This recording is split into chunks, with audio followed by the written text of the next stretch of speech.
Welcome back to the California Probation Connection. I'm Karen Pank, the Executive Director of the Chief Probation Officers of California. And today we're fortunate to be joined by Chief Brian Passenheim from Placer County. Good morning. Thanks for having me. I'm excited to be here and looking forward to a good week. Yeah, great. That's a great way to start a Monday, you know? Yes. Well, speaking of your week, let's talk. We were talking just before we started a little bit about what you have on tap this week, and I thought that would be a fascinating place to start. So do you want to share with us what you're doing tomorrow? Yes, thank you. We're really excited. We're going to be holding our first ever celebration for new hires and promotions for our department, where family and friends get to actually participate and help actually do the pinning in the celebration. So it's a very interactive process. We're always looking for ways to give back to our staff, engage our staff. In government, there's not a lot of things that we can actually do, and this is one way we can, make big deal out of this, because it is a big deal. They're starting their career, or they're taking on a leadership role, and those are big moments in their life and in the organization. Absolutely. And it's the first time, you say? This is our first official one. In the past, we would do, smaller swearing-in ceremonies for them with whatever members of their teams are around, but we wanted to incorporate it and make it more of a celebration and spend a little time together and just, like I said, include the family and friends, because they play such a big role in our work. True. They're the ones supporting them so they can show up every day and help us do this complex work. That's so important. And I know we talk a lot about that around our table, about the importance of finding the type of staff that are going to dedicate their work to this important profession. So I think that's fascinating and a great way to do it, to get started in that regard. So, well, congratulations. I think that'll be fun. That kind of takes me to a little bit of the thing that we often like to ask, and we'll jump right into it. What's your why? Why probation? Yeah, well, my why started early on back in high school. I was thinking of getting close to graduating, just figuring out what I want to do with my life. And I always knew I wanted to do something with public service. I always wanted to give back to the community. So trying to find something along those lines was really important to me, because community really is the key. If you think about everything that we're going to talk about today and everything that we do in this profession, success equals community. Yeah. And so being part of something where I could give back and just be a small little piece of that to help our community be healthier and safer was always a goal of mine. And I was born in South Dakota when I was real young, found our way out to Sacramento. And I think in second grade, I came to Sacramento. I stayed here all the way through high school. When I graduated high school, I moved back to South Dakota, where I went to college because I could spend time with some family and that I didn't get to spend time with all those years. And I went to school for sociology, criminal justice, and Spanish. So it was a minor in criminal justice and Spanish. And while I was working there, I got the chance to get hired on as a correctional officer for the sheriff's department there, and then eventually an internship with parole. And it was, between those two experiences that really, was the final straw for me to realize that this is an area where I want to go work. Yeah. Really a huge opportunity to make a big difference. And, through seeing the situations for those folks in custody, and then also working with that parole agent, I was really lucky, because it also depends on the person that you get paired with. And he was incredible. He took the time to explain everything to me, explain the importance of the work, how it helped through accountability and rehabilitation, how it really did make our community safer, and how I watched him engage and walk me through that process through being in the office and out in the field with him. I was like, this is where I want to be. This is where I hope to make a difference. Oh, it's great. I mean, the giving back, the serving, I mean, that's a real common thread, I feel like we see in our profession, and it's something really important to be sure people understand that is what the work does. So how'd you get back out to California? So, it's hard to stay away from California once you live in California, because it is so beautiful out here. And I got a couple years of work in there, and then made my way back out here, which I was thankful for my time out there, but the ability to come back to California, where the system is even more complex, has been a great opportunity.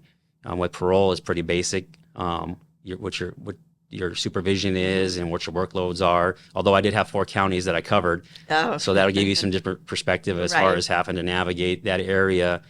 And I will say, going a little off topic, is that's where I learned really how to collaborate and communicate. Because if you're trying to cover 4 areas and make sure people are being accountable, doing the right thing, getting the services they need, you really have to build strong partnerships with the law enforcement agencies, with the treatment providers, because they're the ones that are locally with them all the time, because you can only get to each place every so often. Sure. And then you're 30, 40, 50, 60 miles away, you're seeing somebody else or doing something else. So building those strong relationships to really help work with that person was critical. And so that worked well when I moved back to California. And I think I started with Placer County back in 2004. Oh, okay. Yeah, and that was at the juvenile hall. And I had to admit, like, when they called and offered me the job, I didn't even know there was a juvenile hall component. Oh, right. And so they said, well, do you want this job to go work at the juvenile hall? And I said, can I have a day or two just to run this past? Because I worked institution work, and I just wanted to make sure my family was okay with that. Sure. The shift work and all those kind of things. And so we talked about it and said, absolutely, this is a great opportunity. So wherever you need me. Yeah. And that's where I started at the juvenile hall. Okay. And that's pretty consistent, right? Most people, I think, or most counties will have folks start in the juvenile hall. Is that kind of your understanding as well? So. Yeah, I think so. And I think the good thing about that is when you work institutions, you really get to build your communication skills too. You're in a structured setting, you're working closely with the team, you have leadership on site, you're dealing through complex situations all the time. And so you're building a skill set that's going to bode you well when you're out in the field having one-on-one meetings in the office with people with nobody there to kind of give you feedback or help you through the conversation, or on the field when you just have one other partner with you. You don't have a group of people to help you navigate those circumstances. Yeah. I will say that it is a goal to have people start in the juvenile hall and then work their way through. But sometimes because of the staffing at the juvenile halls, you have to sometimes open up to the field. But we do have a plan that we're working with our local colleges to increase the amount of people that we can hire, where we start them out actually as extra help staff. Okay. So they're part-time staff. And then what happens there is, if we want the message to get out that if you're a college student, if you have 60 units, you can come work for us. And then what that will do is you'll have a background completed, you'll have work experience, and we'd love for you to stay with us and go on to full-time.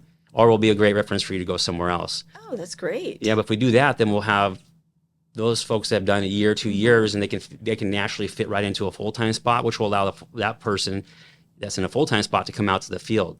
So we're looking to bulk that up to create a better transition, right? Because you also can't just take everybody out of the juvenile hall, because it is a big priority, and it's a big liability. Right. Biggest mandate, biggest liability for us in probation.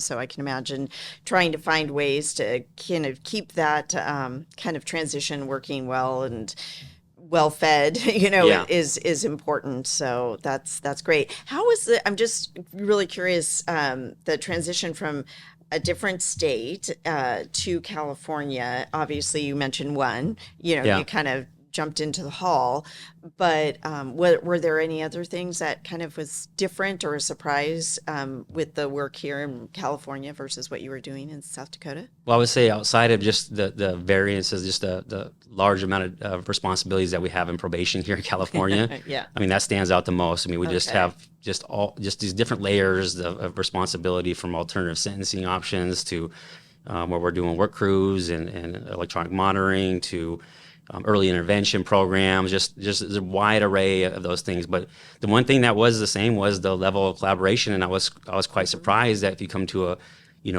a bigger area as far as population wise and numbers wise than South Dakota, that because out there you survive on collaboration. Here I didn't know if it was going to be the same, and it actually has been the same, and it's been Placer's been an incredible model of collaboration, and not just using the word collaboration, truly coming together all the time to meet.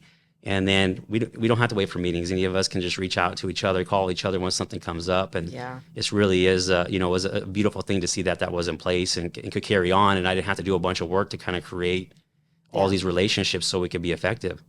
And talking about Placer for a minute, I mean, so you've done your entire probation career in California in Placer, right? Yes. So, and you're mentioning collaboration, and you're right. I mean, that's kind of a word that gets thrown around a lot, but I know it means a lot to you, and you're kind of proud of your county's collaboration. Can you talk a little bit about what that looks like?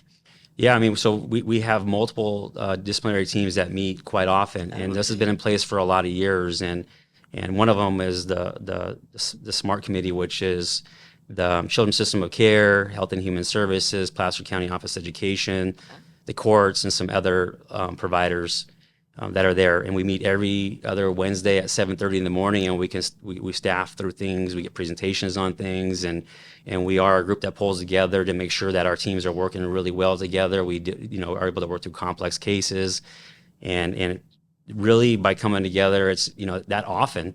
If you think about it, that often, and in that early in the morning, Yeah. you're building some strong partnerships and relationships in there. Yeah. We also have our criminal justice policy meetings with with the courts, DAs, PDs, Health and Human Services, CEO's office, and we're meeting, I think, quarterly on those things where we're discussing some pretty important topics and figuring out how we're making the system work effectively. Because if we're working in silos, we can all work very hard, but our outcomes are not going to be that great. We have to be honest about that. Yeah. And so we are able to go in there and discuss anything in there. We also have a plea, which is our Placer law enforcement executives. Okay. And we come together once a month and meet on a Thursday, and we're able to talk about anything that's going on and how are we being impacted over here? Does anybody can help with this? There's just a lot of strategy conversations. And in the end, those are meetings. But like I said, we all are able to pick up the phone and reach out to each other at a moment's notice if something's going on because of those ongoing meetings and relationships. And they're not just checking boxes. That's a big thing to me is like you were just using the word collaboration. Right. It's got to be real. It's got to be real. What are we actually doing? Yeah. That's the critical piece. Are we able to actually, work through things? Are we actually able to have conversations that things about may be tough? Right. To be able to come to a good resolution for the system and for all of us. And I'm very proud to say that I get to be part of that. And that allows us to do much more as an agency because of those partnerships. Did you see that partnership, obviously, at the level when you were in probation at different stops, but it sounds like you're seeing that continue in the leadership role that you now have. Yeah, I definitely saw on the juvenile side through the partnership with Children's System of Care. Yeah. And blending resources, not fighting over funding, and if there's something going on with a juvenile, no matter if it's child welfare's case or our case, that we can pull teams together and actually staff that and brainstorm ideas how we can do this stuff on early stages possible to try to avoid them from being in the system further on.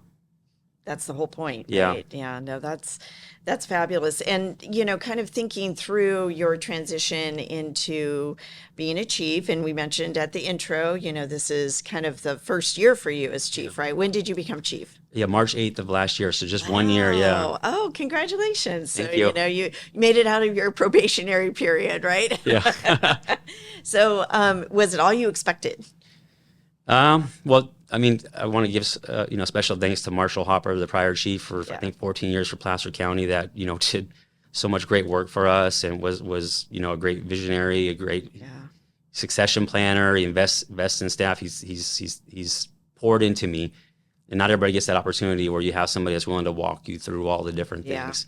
So he prepared me for a lot, but he was also honest that there's going to be some things that you're not going, you can't prepare for that could come up and happen, and you have to be able to navigate those things and find confidence and be able to do those things, and then also find people that you can trust to be kind of your supporters, your I like to call them your board. Mm-hmm. People that can call you, that they're honest with you, that will give you real feedback. That's so they can help you make the right decisions. And I've definitely had a call on that the past year. Also, one of the things that I did right away was I asked the CEO if I could have support with getting a coach for myself. That's great. Yeah, because you should always be growing and learning, and absolutely. And so I was lucky enough to be supported with that. We also brought in coaching for all our executive team at the same time, so that way we're all working and growing, and we could show it to staff that we're all being vulnerable and open for growth and new ideas, how we could better serve them. And it's going to culminate into a 2-day workshop in April, where the executive team is going to come together and kind of work through everything and just have some real raw conversations with each other. So hopefully we can come out of that better and stronger as a team on the other side. Wow, that's great. I mean, not only for your journey, but for your executive team's journey, kind of going at the same time through that process. That's That sounds really great. I mean, I've heard others talk about getting a mentor or a Yeah. coach, and it seems like very important in that first year because you're right, no matter how well prepared, and we talk about Yeah. it all the time, at Seconds Academy and stuff, no matter how well prepared you are really fortunate to have had such a great chief before you and to give you his time, but you just don't know what you don't know until Yeah. you get in that chair. And so, knowing that there will be a support system and that you put the support system proactively in place, kudos to you, kudos to your county for thinking about it that way. So, Yeah. sounds like you would suggest that for any new chief coming into the Yeah. work. Absolutely, because you get a neutral person who's invested in you, Yeah, and they're going to be raw and honest with you. And I think we run through life, and a lot of times you ask people for feedback, but they're hesitant to give it to you because sure. maybe their own reasons not really understand that you really want that feedback. And Mm-hmm. and for me, I want it because we all get tunnel vision. We all True. can get stuck in a path, even though we don't mean to. And if we don't have someone who's willing to say, "Hold on, think about it this way," Yeah. you're missing opportunity here, or are you thinking about how this impacts that person over there?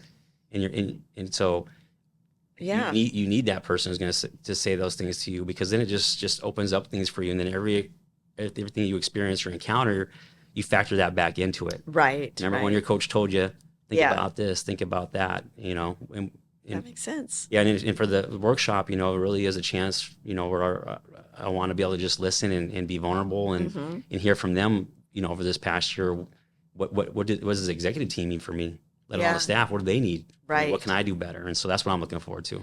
Wow. Not many people put themselves in those vulnerable positions, like you say, but it really does that's where leadership tends to blossom. So it seems like I can't wait to hear how it goes. Maybe Yeah, you'll share in the May quarterly how that retreat goes. So, absolutely. to that end, did you always want to be a chief? That was never my goal Really? because when I got into public service, I didn't see Mm-hmm. these roles as doing that work. I knew they did. Right. I knew they had a very important functions and Right. responsibilities, but I want to be connected to people. I Mm-hmm. want to be connected to our community, and so I didn't always see those as opportunities to be able to continue on that path. Yeah. And I miss it today. I'll tell you right now. When I see one of our cars heading out, I Oh, I I I, I, I just wish I could jump in the car and go sure. and be out there every day, out in that community. So Well, just what changed your mind then to become a chief, be willing to go on this part of the journey? Yeah, I think it was through a lot of different mentors and people that I would call coaches for me too Sure. along the way, because I've always invested in having people kind of pour into me if they're Mm-hmm. willing to, and they're the ones that kind of little by little were showing me how it correlates, the thing that I'm trying to accomplish for our community correlates to each step in the Yeah. progression. And ultimately at the chief is just having that ability to really have good conversations with stakeholders, partners, Mm-hmm. community meetings, and just to be able to help make sure that our staff have the resources and the support they need to do the work and really serve the staff. That's the biggest thing for me, is how do I serve them? How do I remember that management would roll out decisions, but they never communicated with us? Well, because even though they did it 10 years ago, they think they know. No, how do we pull that Right. back and include them in the conversation? Because one thing we'll discuss today too is things are ever changing in our world. And so if we say, yeah, well, we had that experience, well, no, things have changed over 5, 10 years, sometimes Right. even 2 years. So how are Very we? true. Yeah, exactly. So how are we including them in that conversation about changes we're looking at? How are we giving them opportunity? And that's something we're still trying to get better at. We Yeah. recently rolled out a proposal process that's universal to the whole department, that anybody that wants to submit an idea knows how to submit it up through their leadership all the way to the executive team. Oh, okay. And I know that part is really important to you. I know we Yeah. talked when you first became chief, we had an opportunity to spend some time in a long car drive on our Yeah. way to an event, and I really saw that you were very passionate about pouring into your staff and Yeah. really the development of people, which is very much similar to, I think, sometimes what we do for the clients. And Yes. so, tell me a little bit about that. Like, what's your hope? What are some of those milestones you're hoping to get to with your staff? Well, we had to pour into our team, Hmm. and it's going to transition. This is something that's going to take 3 to 5 years to Long time. kind of put Yeah. in place. And that might be thinking too quickly, but is how do we make sure that as a leadership team, we have that servant mindset, because we talked about before, there was only so many things we can do in these roles. We don't have ability to give Right. bonuses and do all these different things. Right. So what is it we can do to create that environment for our team the best that we can, and make them feel supported and in a consistent environment? And so one of the things we did is we brought in organizational wellness training for leadership. And what it really highlighted for the leadership team was, what is your role and responsibility in creating that environment for your team members? How are you checking in with them? How are you, making sure that you're supporting them? And it doesn't mean you don't have expectations or people need to follow through things, but how are you making sure that they know that they can make mistakes, that how they know that you are there as a coach, trying to help them to be successful? How do you create that environment? Because we all know, when you read a lot of research articles, that people don't usually leave for the, because for the pay. It's because of the leadership. That's true. Or the lack of leadership. And so how are we being more intentional about that? Well, for us to be intentional, we have to be trained on it too. We can't just plug people into a leadership spot, train once and be done. Yeah. It has to be ongoing. It's a process. Yeah. It should never end. It should be always ongoing, just like everything else, if we want to be good at it. And so we had that training, and then we developed some main points of wellness that we're working on. Okay. So we had a peer support team, but now we're changing that to a wellness team that's driven by the peer support team. Okay. And we're looking for more opportunities, how we really connect and get people to be bought into it too, because, there is stigma still around, asking for help or support to talk people. And we really want to break that stigma down. This is a tough, challenging job. We deal with a lot of stuff. Yep. Every single day we see things and hear about things that most of the public have no clue are going on. Yeah. How are we supporting each other? How are we bringing in resources for those staff? Is very important that we focus on that. Yeah, absolutely. Interesting that the peer support is definitely something we see in the industry, and and I think in other similar law enforcement industries. So, but you just said you were going to change it, or you are changing it to wellness? Yes, to be the wellness team. So we're still, the peer support is going to still be part of a subgroup of that part, but they're going to, really change it to the wellness team, because we wanted to make it a much bigger, plan for the future. Okay. And looking at how we can do different things, not just being there when somebody needs to. Can we plan stuff ahead of time that's interactive and engaging? Can we bring resources in? That team has recently brought in like a financial person. Oh, right. We don't think about finances, how that impacts Right. staff, and they could quickly come on board, start working a bunch of overtime and buy this and buy that. Now they're in a financial crisis. But this team has brought that financial advisor in, and I walked by the rooms and they were booked solid. In the past, people wouldn't take advantage of that. So this team is already doing a phenomenal job That's of getting great. people invested and taking advantage of those resources that can change what's going on in their life. So it sounds like you're focusing on just the overall being of Yes. instead of waiting until something happens that impacts, either the department, as we've seen tragedies, different places, or somebody is struggling with a particular issue. I mean, those will still happen, and Yes. you'll still need to support that. But this is kind of starting at, it's almost like the intervention and prevention type services that we do for our populations. Right? Exactly. So you see common threads here. All of these things, Yeah. it's just good old school probation work. I mean, how we invest in care and take care of people, and that's what leads to good outcomes. That's absolutely right. So good outcomes for your staff is going to also pay dividends for good outcomes for the populations that you serve, and therefore the community. I see the link. I see it all together. So that's exciting. And I'll just share with that, like too, and with those teams, you got to have the people that connects to their why too. Yes. If it connects to their why, they're gonna drive it. They're gonna be able to be the ones to actually make the things happen. Because I could go to a meeting and say, what about this? What about that? What about that? But you really need that person who's going to oversee that's that passionate about it. Yeah. And we're lucky to have those people that are doing that, and they have credibility in the department too, which goes a long way if you're going to put them in those spots. Right. Versus just a top down, this is my priority. Your priority is wellness, but how that wellness comes about is going to be dictated by other people, trying to figure those things out. It's very exciting. And kind of, ties to something else we were talking about earlier, which is technology. Yeah. And I know you've been really helpful in speaking up at our meetings a little bit about the things that you guys are doing in Placer, and you're the technology experience. And for some of us who are a Yeah. little not so tech savvy, it's good to hear some of that. And so talk to me a little bit about what you guys are doing and why and how it ties to what you just mentioned. Okay. Well, disclaimer, we talked about part two, I'm not a big tech Really? person either. I just Yeah. assumed you were based Yeah. on your, okay. I'm trying to see what our team needs, Yeah. what resources they need. And if you think about, we were talking about this earlier too, the work 20 years ago, it was much more basic. Yeah, the caseloads were a lot larger, but we didn't have all these systems where we had to go log things, check things, input things, pull Sure. things out of out of the system to review. It's made it a lot more complex, and it's really taken a lot of time away from the staff. And so they're not spending as much time Sure. in the face-to-face discussions in the office, or especially getting, in the field as much as they could if they're doing so much time in front of a screen.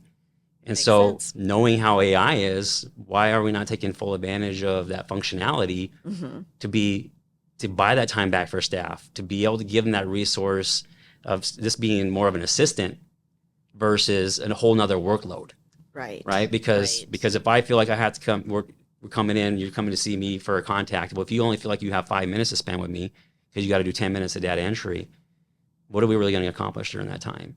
And so I see the technology as a way to buy that time back.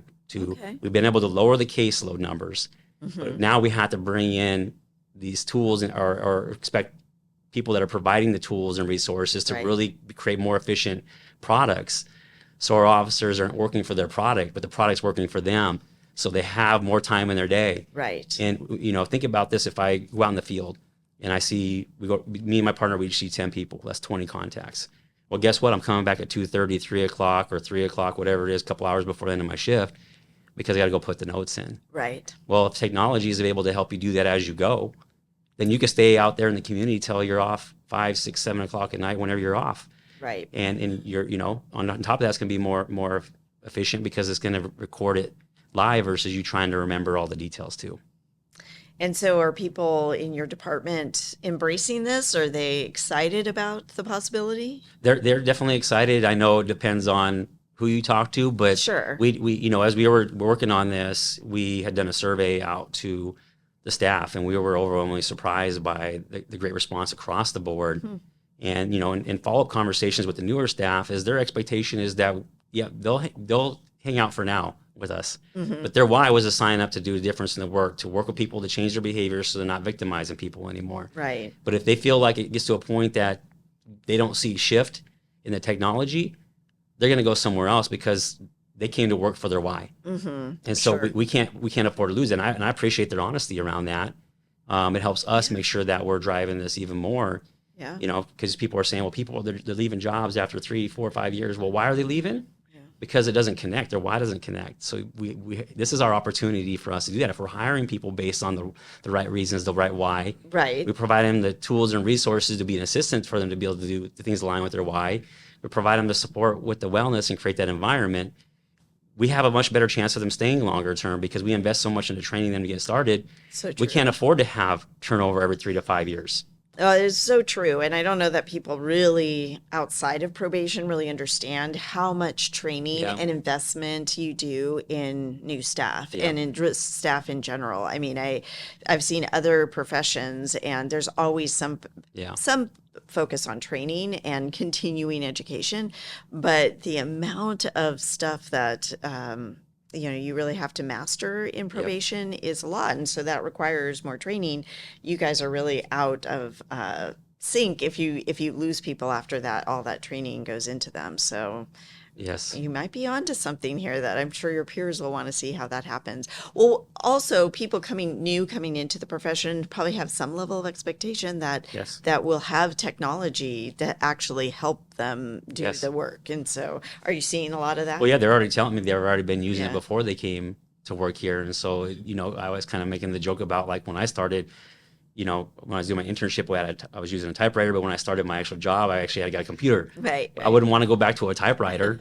You know what I mean? That's inefficient, ineffective, and going to take a lot more time to be able to navigate and spend time working on that versus why we're here. Is your county helping support you? And because sometimes Yes. making that shift, really working with the vendors to get it just Yeah. right, it's a lot of work, Yeah. to kind of get that there. And so you have support to do some of those things. Yeah, we have support from the county, and That's great. we actually have with our case management system, an early adopter program where our team is working with them to identify what's the most efficient way to build in AI into the products. And so I'm very thankful for that. Goes back to our partnerships and our communication, our Yeah. collaboration, is we're able to have those conversations where it's not just a straight no. It's like, well, let's talk through Why? this. And Yeah. why are you saying no? Is it something that you don't really know? You read an article and you feel uncomfortable with it? No, it's not our situation where we're at. It's Right. people will hear each other out and understand that importance. And at the end of the day, they know that we want to have a big impact on our community. Sure. So if we're bringing something forward, it means we've done a lot of work thinking about it, vetting it out, communicating about it, Sure. and it's not something that we're just willy nilly trying to do. It's something that's critical to our mission. I think the way you explain the usage of technology, AI, as it relates to the work is really unique. I mean, I think it breaks a barrier, right? Because Yep. people are afraid of AI, and by people, Yep. I'll include myself in that. And it's because maybe you don't really understand how it's going Yeah. to work for you or with the mission. But people who maybe aren't as familiar with probation work, one of the things that I always find interesting is to compare it to some of like the medical stuff that you Yeah. might see, on a TV show or something, right? That when doctors have to spend so much time, on writing in Yeah. their notes, but not enough time communicating with the patient, Yep. you miss things. You maybe aren't going to have the time to really improve their life. And it seems like that's exactly what you're saying. Yes. You want to use it with probation. I mean, they can spend more time with people, and we are a people industry. So That's exactly it. And really, I've converted. yeah, yeah, yeah, and that's because once you do understand what Yeah. it's for and the things that are put in place to make it secure and safe, and Right. It's really there- important. Yeah, there's a lot that goes behind all that's being invested in all that, and Yeah. the thing is AI is already here, Yes. so it's not yes. like we're So how to manage it? how to right? manage it and how to benefit from it, and Yeah. if one of our biggest thing is retention and recruitment, well then we better be on board too, just for Yeah. that reason alone, right? Right. Yeah. And that's what we hear around Yeah. the table, right? I think Yeah. everybody is really focused on retention and recruitment issues, and seems to be a theme for these last couple of years. And so, and like you say, you can't just flip a switch. So, Yeah. however, we in government are able to kind of build something that will have people come and Yeah. want to be a part of it. And you got to look for all of the different tricks. And so, technology is definitely something it sounds like you guys have invested in, and hopefully listening to the why and how you're Yeah. doing it will help a couple of your peers and others to kind of think about that. So I appreciate that. Well, switching from some of that, and you've talked a lot about Placer, and as you should, and it sounds like you're very proud of it. And Yes. the county, I know, being right next door to it, is definitely one that has always had really great collaboration. You see it, and great people working there. So. But as you are now sitting at the table with your fellow chiefs, and you get a chance to see a lot of the other things that are going on around the state, what are your thoughts about the state of our profession, and the different maybe challenges ahead for us? First, I would just like to start by just saying, as far as the Chiefs go, I'm very impressed. I'm very grateful. A lot of them have been supportive to me, and I've watched them be supportive of everybody else new coming in. It's a great community of people who really care deeply about the profession and what we're trying to accomplish. And so I think that I don't think they don't hear that enough. That's nice. But it's pretty inspiring to watch that level of professionalism and support and well-being. Like when we talked about wellness, we've heard them talk about that in there That's too. true. And Yeah. that's powerful to me to hear that they're thinking in that context. And so I feel very lucky to be able to just absorb and listen and learn from all of them through that process. Where we're at right now, I think one of the things is a fiscal challenge. Right. Because we do all these have these different responsibility, whereas there has to be funding for those things. If we want to be Right. able to maintain the staffing levels at a number that you can actually be effective. If we want to be able to have the tools Right. and resources to be able to be assistance to staff, we got to have that funding and ability, so that I see a struggle around that area. Yeah. Looking at things like the recent now fines and fees backfill is going away. The pretrial cuts, Right. even though, I mean, every dollar adds up, I guess is what I would say. And depending on the county, it could be more severe True. for them. And, we're very grateful for the support that we have in Placer County to be able to do the work that we do and have the support that we have from them. But it creates extra challenges, especially coming in as a newer chief, to figure out, wait a minute, now we're going to have all these Oh, I would imagine. loss in Yeah. revenue, Yeah. and Yeah, it's one thing to kind of be leading at a yeah, time where maybe the fiscal health of the state or your yeah, county is not in jeopardy. yeah, That's obviously not where you find yourself today. So, I mean, it makes it a little bit difficult to kind of think through yeah, and focus in on what is going to be most important. If the answer is we're not going to be able to continue to do everything. exactly. And so, what is the most important for you? Well, I mean, the core of our work, the core of our work is supervising folks, holding them accountable Yeah. while providing them rehabilitative opportunities with programs and services. Because as we can do our part, we're still going to need that service and treatment part if you're ever going to want somebody to change their behavior. If you think about trying to cut back 1 cup of coffee a day for Mhm. me, or a Diet Coke for you, hopefully you don't mind me saying that, but No, I think everybody knows. everybody knows. But it's you got to have Yeah, supports in place that can be that's available to true. work with people, and so we need that team to be able to work on those things. And so that's the core of our work, because Yeah. if we're helping those folks change their behavior, like I said in the beginning, then now they can get their families back, they can stabilize, maybe Mhm. work or get a career, which would be a great thing for us, because then that'd be Yep. even more stable. Yep. And then not re-victimize anybody, which is the ultimate goal, right? Is if we had now we're not they're not creating more victims, they're not hurting people, they're not going through this cycle Right. where they're going in out of custody, back out, victimizing somebody, back out. So I think that the core of our work is really critical. And I think obviously providing recommendations to the court based on us being a neutral Right. party is very important. Um, it's hard for me though, because I think they're all It's so critical work. So hard. this is a very tough conversation, Yeah. because I see so much value in all the different layers of things that we do. But Yes, but but the supervision really is foundational it is. Yeah. piece. I think that's what you hear a lot around the table. It's just because, and it also has such a ripple effect. It Yeah. seems like if we're not, if our caseloads are too high, Yeah. we're not going to see, the success that we want to Yeah. see, which means more victims, but it also means more drain on the county Yes. resources, right? It's an expensive endeavor to pull somebody through the system and ensure that justice is served and fairly and due process and all of that. There's a lot of people who have to be involved with that. So if we Yeah. can avoid that, you're really a cost avoidance department, in my opinion. But No, that's a great point. And yeah, I would just throw one more thing in there. Like, when it comes to misdemeanors, we don't look at them between felony and misdemeanor. What we look at is what's their risk. Because somebody could right. be on misdemeanor probation and still be a great risk to the community. And so I give credit to Chief Hopper on that one too, where he worked Yep. with our partners in the courts for us to be able to maintain supervision of those folks, because we don't want to wait till it escalates to them committing a felony.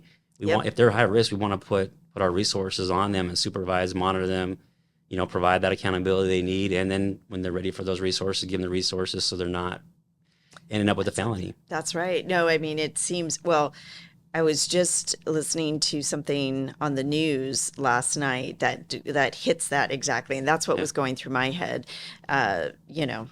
Someone had been causing problems and had been law enforcement had been called out several times. It sounds like to his residence, but it wasn't. It didn't elevate to what it sounded like Yeah. something that they could charge him with or take him in. Later on that day, he assaulted somebody, and so now Yeah. he's in custody, and it's hard because you really need to make sure that the people who are trained can assess what some of that is to Yes. get the person the necessary help needed to avoid us just waiting till things escalate. Agreed. Well, that's always the hard part, right? How Mhm. do you make sure we maintain all of those things? And but on the flip side, is there something, some hope, something that you are excited about, opportunities for our profession, or what might be happening in Placer? Like, what's your thinking along those lines? Well, there's always hope because that's the work that we're in is True. I always tell people when you're thinking about coming out of work, if you're not open to change and those things happen, it's probably the wrong place for you. That is true. You know, yeah, Yeah, the work is always changing yeah, at probation, right? You got to yeah. be adaptable. And again, here's another situation where I'm very lucky that I had a parole director that came into the state of South Dakota, and he had all the parole agents read the book "Who Moved My Cheese." Oh, And so and then we had to write a one-page summary back, and yeah. I identify why it was so important to be adaptable and open to change, and look for opportunities where you might see a negative in the past. Well, where does this now negative? How do we make the best of it and create opportunity? And I actually pull that out and read that every year or two, just to kind Really? of refresh my memory because if you are open to that change, you are able to navigate these situations, not get stuck in the rut of negativity and thinking Yes. about, hey, here's what we have.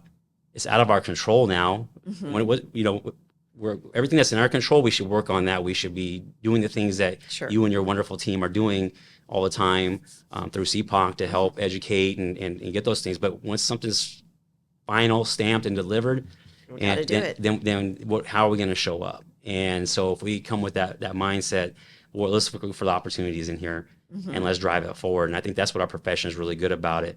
And even though Yeah. one some can be really really challenging and difficult, that they as CPOC, as the chiefs, Mhm. as staff that have been to trainings together, they reach out to each other in different counties, True. are very supportive in helping us navigate these things and be able to implement stuff no matter the situation, the funding, or whatever it is. Sometimes that hurts us because people know we can Can do do such a good it. job with all That's that true. stuff, right? And Yeah, so we can be our own worst enemy at yeah, times, right? Yeah, I'm sure that you see that in Placer too. Like, yeah, well, yeah, probation will be able to pick that up. They'll handle yeah, this problem. So, yeah. We don't know how to say no, so that doesn't help either. But I would say it's the people. It goes yeah. back to the people because we have, although there's some areas where there is some recruitment challenges. I think that's more about get the education piece and getting out there because what we found by working with the local colleges Yeah. is there's actually a lot of people that are care about public service and care about making a difference. They just don't totally know about it.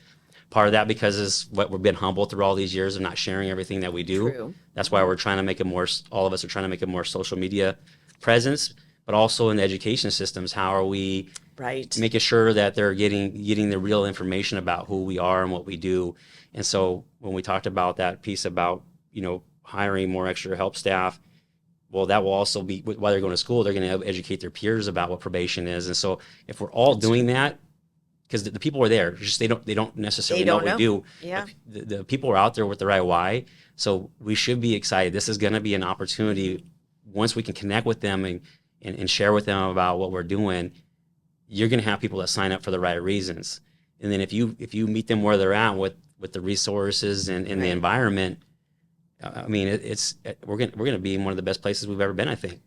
So it sounds like you're just already doing some of that. And what are you seeing? Like, what are some of the biggest misconceptions that people have about probation, or when you're trying to talk somebody into it, they're like, "Oh, I don't do this," or "I don't like that." And you're like, "Well, that's not what probation is. This is what Yeah. it is." Like, what do you see in here? Well, honestly, they really have no idea. Right. So I Okay. mean, So it's like a blank it's more of canvas. a blank canvas or something they saw on a movie Right. or something on the news, or something came across the screen with just the word on there.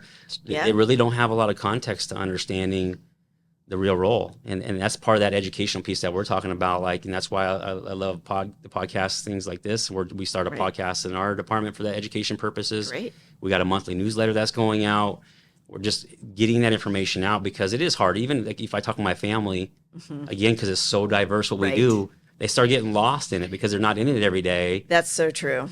So it is very complicated. And I guess my hope is that the school systems could start to incorporate a little bit more about who we are, what we're doing, or even, can we come in as guest speakers? Can we do more things in those fronts? And that's some of the Yeah. vision that I'm having with our team. That's great. Is how do we make that happen? Because once those kids hear it, they want to make a difference, and so they just don't know what's there. I think that's really what we hear, Yeah, from others too. I think that's right. I mean, one of my kind of dreams would be that we would have truly a probation like yeah, major, because yes, kids, like, they get into school, you yep, look at the catalog, you pick the major, right, and then yeah, then you get the classes. Well, if you want to be a probation professional, you kind of have to be like, oh, well, some of these classes over yeah, here might help, some of these classes over here. People aren't going to do that yeah, unless, the other thing I've heard from people is like, well, if we had a probation TV show, people would yeah, know what we do. But no, that's probably going to be a lot harder to yeah, get in place than to really work with the colleges and be sure that if probation's an option and yeah, people know. I tend to agree with you. yeah. There's more people who are gonna pick it than maybe are doing so now. Yeah, So, and how I know that is through our internships. We've been doing a lot of internships, and almost all of them have applied to come work for us. really? I mean, I think Okay, only one that's didn't because his interest was in something else, and he just wanted to understand this part of the system, which is completely respectful. right. And but with the rest of them, Huh. that's what they want. We had an intern that recently completed his internship, just graduated from a local college, Hmm. and now we just hired him. Oh, And wow, so, that's great. yeah, so we have quite a few of those throughout the department, and we're really looking to build upon that piece, because they can also help us be messengers. But I agree, if somehow we can get in there and get a component of that part, I Yeah, think it's such an important part of the criminal justice system. And then who also is who's teaching about those things? Are you that's bringing in true. some real life practitioners to assist whoever's teaching those courses to kind of talk through it, answer some questions, and give some real Hmm. life experiences That's to the really work? true. Yeah, we need all those retired chiefs heading into professorship, is what Yeah. it sounds like to me. We talked a lot about trying to pull people into the Yeah. profession, and kind of that group, but then there's also people who will really impact our profession, and even Placer County department. It's policymaker. It's Hmm. people who are making decisions about your profession, whether they be local or at the state level. Like, what would you love to be able to tell them if you had them as a captive audience for a few minutes about probation? Well, I would just say with all the local folks, I'm able to actually have That's conversations with great. them, Good. and even some the folks from the assembly. I mean, Hmm. we are able to have those conversations. I think it's just as a whole, Yeah. as we're one of the notes I was writing down earlier is just how do we be counted on as the expert? And that Yes. doesn't mean we don't want them to hear all the different pieces of it. We want them to. Right. Everybody's being responsible wants you to look at every avenue. But how Yes. do we get pulled in earlier on when discussions start happening to understand what it is and why we're doing something if you're looking to change something? And Right. so because we've been doing this work for a long time, we care about the work, we care Right. about our community. And so I think it's very, very important that we figure out, and I know everybody's busy, but the impacts of once those things go through and they do come to us, yeah, we'll make the best of it. But is there still a better way? Because that's what we want. We want the better way. We want the best option. Right. And that really is making time for conversations and communication and really hearing each other out, because we're the same way. If other people have ideas, I think probation has, been Yeah. a good example to look at. Like if somebody has an idea of how we could do something a little bit differently, we're ears wide open Yeah. there at the table, like, okay, let's like walk me through this. What does this look like? We try to practice that with our community. How do we, what are you seeing? What are you hearing? What facts are you using? How can we work on those things? And so I think if they included us more, they would, and I don't think they're doing it intentionally all the time. Maybe I'm wrong, but No, I no, think I think everybody's you're absolutely busy. right. Yeah. No, I think you hit the nail on the head, and it's definitely something I hear from other folks as well, around the table. And I think it's maybe a blessing and a curse Yeah. that almost anything, any change, Yeah. anything you're looking at in the justice system is probably going to have some impact on probation or Yep. require us to do something different. And so you can be such a resource for people who are looking at that. So Yeah. it's not that I've found it very interesting that when probation is in the room of policymaking, you usually come to the room not with this like, well, this is what we want, Yeah. which is very unusual Yeah. from a kind of advocating perspective at the Capitol. There's usually everybody has Yeah. what they want, and so they're going in and trying to convince people of that.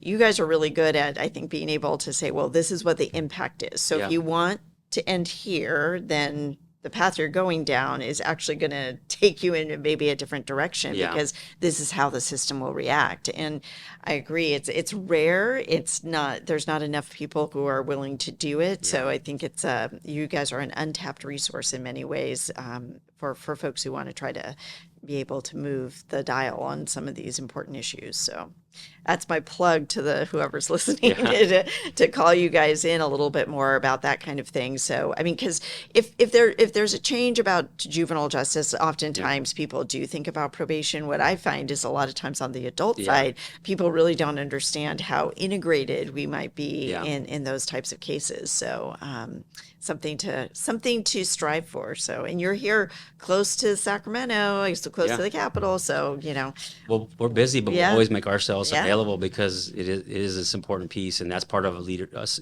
serving that leadership role for our staff. Again, going back to them, their why is to make our communities better. yeah. So if we're able to impact those things that are not going to, because what if it's something that's going to pass through that's going to create a bunch of work for them?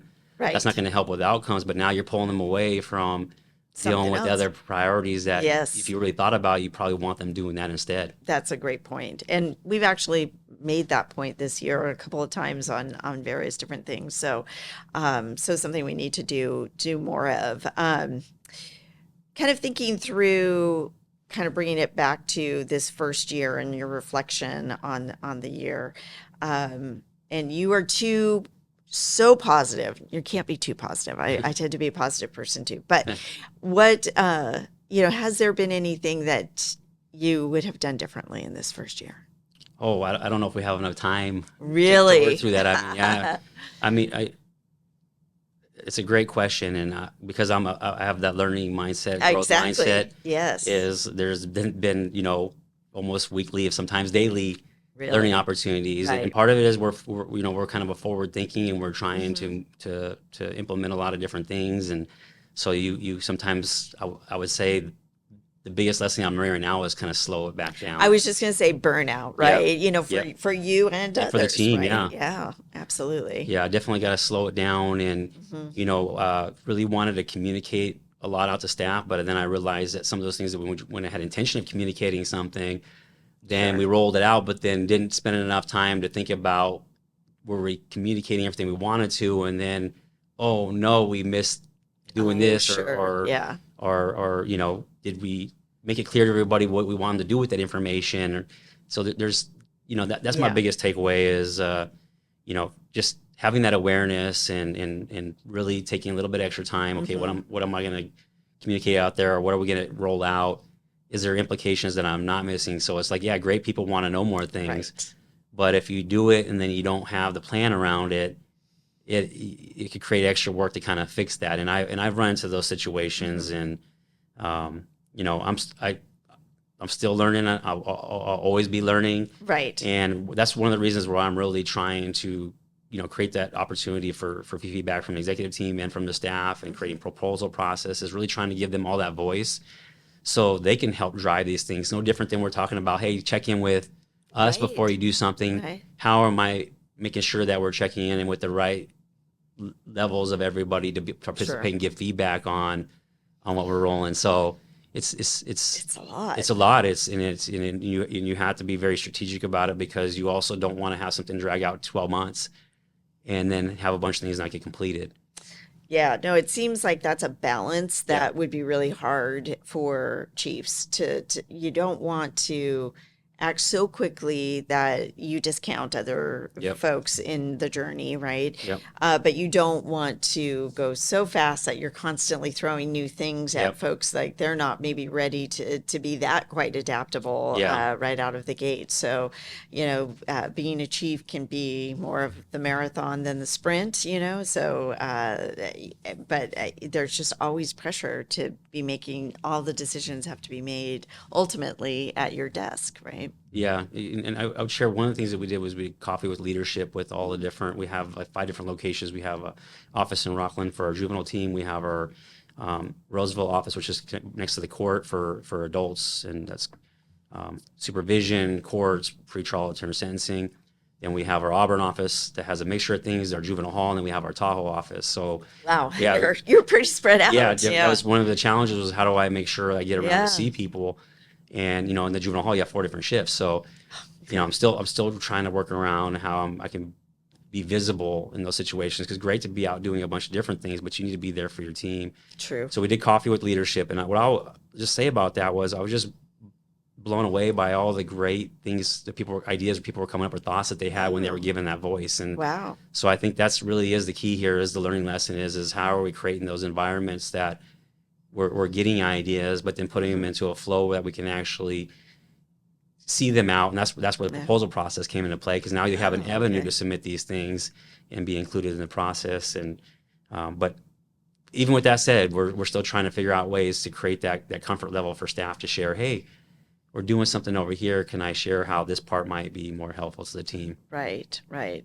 It's a lot, and Yeah. it's interesting that you are doing all that. And I think to myself, what's the size of your department? So we have 155 full-time staff. Okay, so that's that's a lot of touching and caring and feeling for folks to ensure they're on the right path. And it's also seems like a good manageable size. I always Yes. think I'm very jealous of the departments who are about your size, because it Yep. feels like that would be easier to do. But you Yep. just explained that's not always the case. I mean, think about how diverse you might be spread out. You've got all the different shifts in the hall. So just knowing all the things that you as chief have to do, that, being sure you're communicating with staff and reaching each and every one of them is got to be a tough call.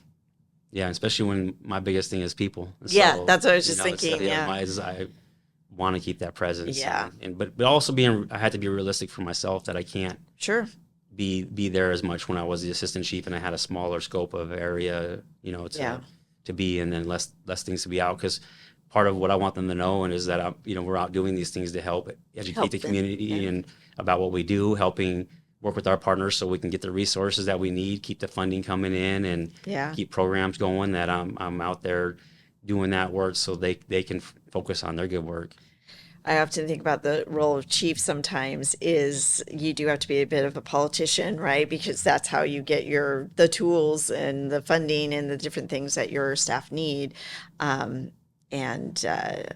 chiefs sometimes are reluctant to do that because they do, just like you say, Yeah. really miss the work and the Yep. people that you're working with. So to that end, if the clock goes backwards and you get to pick anywhere where you land for a minute within probation, what would you like to do outside of being the chief? I would go back to juvenile supervision. I mean, Really? I think my caseload when I first came from the juvenile hall to the juvenile field was I averaged about 90 to 100 wards Yeah. on probation, and I think now our juveniles on wardship, and I think that overall we have like 112 juveniles on wardship right now as Wow. combined. So we've been able to make those caseloads smaller so we can be more effective in the work. So I think how fun and challenging that would be to Yeah. really do that work and intervene at the earliest age possible. Challenging with all the different things that are going on in the juvenile world, and just for life in general, with Right. the different impacts of social media and all these different things that are different influencers for kids, how they can connect with each other much faster and do things differently than when we were kids, Yeah. Yeah. Absolutely. But I just that being able to help support them from getting to that point. One thing I want to share is like our work is very challenging, and we are doing positive things every day. These staff members they're incredible. But it's not like at the end of the day, like when you're on a job site and you're building a house and you do step one and you can see the end of step one when you go home for the day. Yeah. Step two, step three, and then all of a sudden, you got the walls up of the building. Next thing you know, you're putting the outside on and you're putting the roof on, you're sheetrock, and you can see all those things. We can go months or years or sometimes without Right. knowing the impact that we had. And I shared this on our other podcast. Just I had a situation where 3 times in 6 months I ran to 3 kids that I supervise on juvenile supervision, and just how energizing and inspiring that was. And it's nothing to pat on the back. That's just a reflection of what our work means. Right. The impact that we have, that the things that we're working on in the moment don't always know if they're going to stick. Yeah. And one of them I'll share was actually at the airport, and I heard my name being called, and I was with my wife and my son, and he came running up, and he's all, "You remember me?" I'm like, "Of course I remember you." And he said, "Man, I'm doing so great now. I want you to introduce you to my wife and my child, and now I'm in a profession where I'm giving back." Oh my gosh. And so it was just like, it was just so energizing. I mean, I have enough energy, and the way it is, I'm already Sure. fired up Yeah. all the time. Yeah. Yeah. It fired me up even more, and Oh, just for my wow. family to be able to see that, because I tried, like we talked about, explaining to people about what we do. Hmm. That was a perfect example for them to see the Yes. impact of what we can do when we're navigating, folks through difficult circumstances. And looking now, he's giving back to the community. That's amazing. And like you said, that's such an important point. Like it's probably one of the reasons why the profession can be draining, and that why we have to think about, the wellness and Yep. keeping people, their cup full, because they don't have the good fortune of seeing like the end result in a day-to-day basis, because it is a true investment and that you're going to maybe never see, Yeah. and not get the thank you, that you had in the airport. And but to know that it's there and Yeah. it's going to happen, and you hear those stories, those aren't, unusual, we hear Yeah. them, but it's hard on the day to day Yep. to know that that's the hard work that you're doing, kind of like a parent in some ways, Yes. right? But No. Yes. yeah, that's always struck me as, and it's not just because of the juvenile piece. I Yep. even think in the adult side, Yes. sometimes it's very, very parent like you're Yes. trying to help them become the better version of themselves. So Yeah, you're helping them sometimes the very basic things that they haven't figured out in life. true. And I agree Yeah. with that. I have, 5 kids, so Yes. I know I all about, figured you. yeah, you mentioned that, and Yeah. they're absolutely amazing, but they all need different things during different times, and that's Right. also speaks to our work, that we had to do individualized work too. So That's so true. it's not a cookie cutter process that we just come in and, you know, do the same thing for everybody. We have to Yeah. adapt. So yeah, you might have that success today, but tomorrow you're right back to your point, right back at it, working with some very complex things and trying to navigate people through some tough things that you're trying to get in place, so they don't continue to make that wrong choice. Yeah, no, absolutely. And with the 5 kids, each of your kids need something different, like you Yes. say, at different times. I mean, there's a foundation of probably some similar things that Yep. go into each of them, probably very similar to how one could approach the work in probation as well. It is a people profession, Yes. so I can see why you have succeeded. You are definitely a people person, and it's been so nice to have the opportunity to talk with you today. Anything that you want to share that maybe I didn't hit? No, I appreciate the conversation. I think we talked a lot about the people piece of it, and just Mhm. investing in that part, because all the moving components around it are very critical. But the people, our own people, need to be a focus too. And I think Yeah. that's something we should all be very proud of through the Chiefs and CPOC, that we have made that a priority, and we'll continue to make that a priority. And I'm excited about the future. That's great. Well, so am I now after this conversation. So thank you so much for joining us, Chief, and congratulations on your first year. Thank you so much. Thank you for listening to our podcast. Hope you'll join us next time.